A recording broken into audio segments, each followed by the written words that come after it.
Edgar Martinez's quest to reach the Hall of Fame has been frustrating for some, but Edgar has always handled it with class. It's been a 9-year odyssey that, for me, drew parallels to the journey of recent Pro Football Hall of Fame inductee Morten Andersen. Both men signed their first professional contracts back in 1982. Andersen, a fourth-round draft pick, Edgar, a free agent. Andersen played 25 years. Edgar played 23. They put up Hall of Fame-worthy numbers, yet they played positions that garnered very little respect among Hall of Fame voters. I'm talking about the designated hitter and the place kicker. Throughout Andersen's 25-year NFL career, he knew the knock on kickers. They're not real football players, although it's tough to argue their contributions to the sport. Eagles fans sure loved Jake Elliott earlier this season when he kicked a 61-yard field goal as time expired to beat the Giants, a kick that in the end gave the Eagles home field advantage throughout the playoffs. Up until last year, there was only one pure place kicker in the Pro Football Hall of Fame, Jan Stenerud.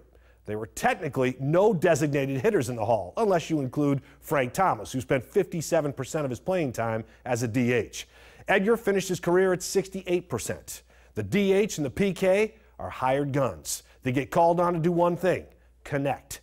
Yet the two positions are connected in their struggle for voter respect. Andersen was almost always on target. He holds numerous NFL records, but each year the vote came around, he was just out of range. His emotional ride to the Hall lasted 5 years, finally ending in 2017 when at last Canton came calling. Edgar is still on that ride. The Hall of Famer who best mirrors Edgar's credentials is Thomas. He played 19 years in the majors. Edgar played 18.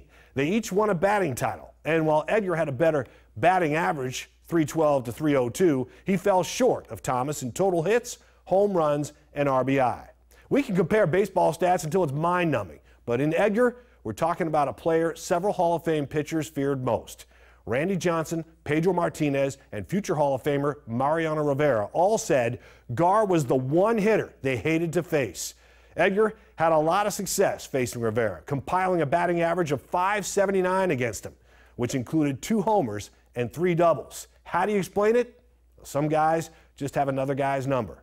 Unfortunately, we're still waiting for Cooperstown to find Edgar's.